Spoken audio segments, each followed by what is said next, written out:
Hi, everyone. I'm Dr. Matt Collins. I'm a professor of cognitive psychology at Nova Southeastern University in the Department of Psychology and Neuroscience. And I'm the director of the undergraduate psychology program at NSU. And I'm also the advisor of the NSU Psychology Club. I wanted to welcome everybody to NSU. Congratulations, new NSU psychology majors. We are really excited to meet you and teach you in the fall, and I hope you're excited to join us. Um, I've included some information here for you. If you get a chance, like our Facebook page, join our LinkedIn group. We use this to connect our current students and alumni together. It's a great resource for our students when they eventually go out onto the job market to connect with some of the students that have graduated before and to learn about some of the careers that they've had. And another great place to find information for those incoming students is our department website. So if you go to NSU's homepage and then find the College of Psychology and then find the Department of Psychology and Neuroscience, there is lots of great information there about research, internship opportunities, summer research internships, all the great stuff so you can start off on the right foot as a psychology major. I wanted to start off by telling you a little bit about myself. As I said, I'm a cognitive psychologist, so I teach courses like cognitive processes. I teach a course called Principles of Learning. If you're lucky, you'll get to have me as your intro psychology professor in the fall. I also teach history and theories of psychology.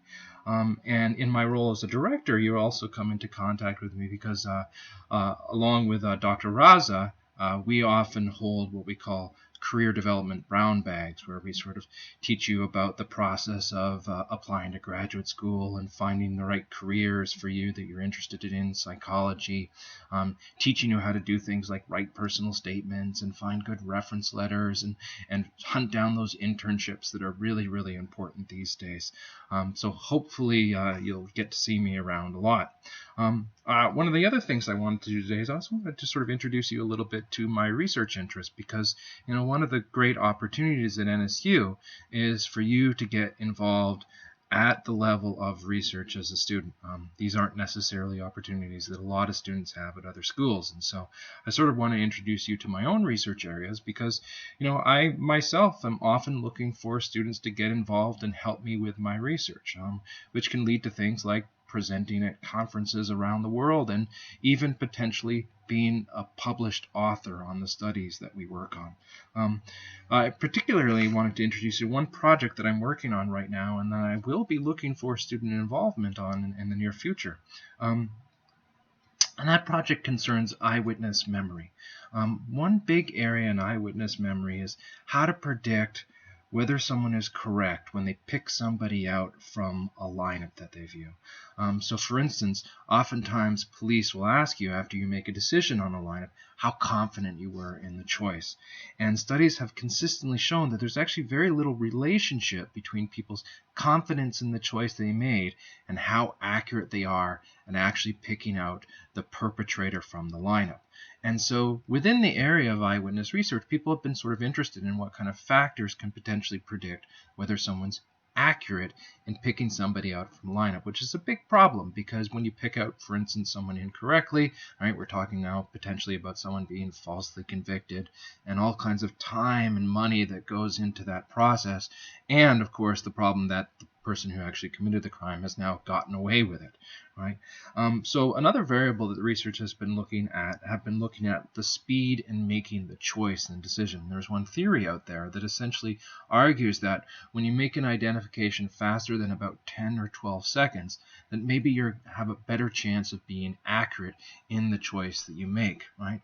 But some research has found that maybe this is only true when you make a fast decision and you're also very confident in the decision you make, right?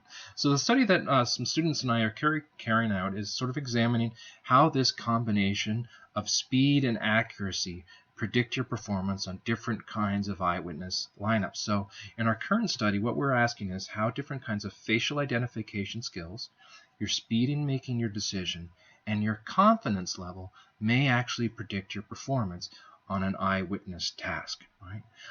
So we're collecting a bunch of data from students around NSU, and your role potentially in this project would be helping with data collection, helping analyze that data, and now potentially developing other projects related to eyewitness memory and memory in general, since that is my area of interest. So that's a little bit about me, and that's a little bit about some of the research that I'm conducting at NSU. We cannot wait for you to join us in the fall in the Department of Psychology and Neuroscience. We hope that you have a wonderful summer. I hope everybody gets a chance to relax during these crazy times that we have right now. I'm looking forward to seeing you in class. I'm looking forward to seeing everybody on campus. And with that, I'll say bye-bye.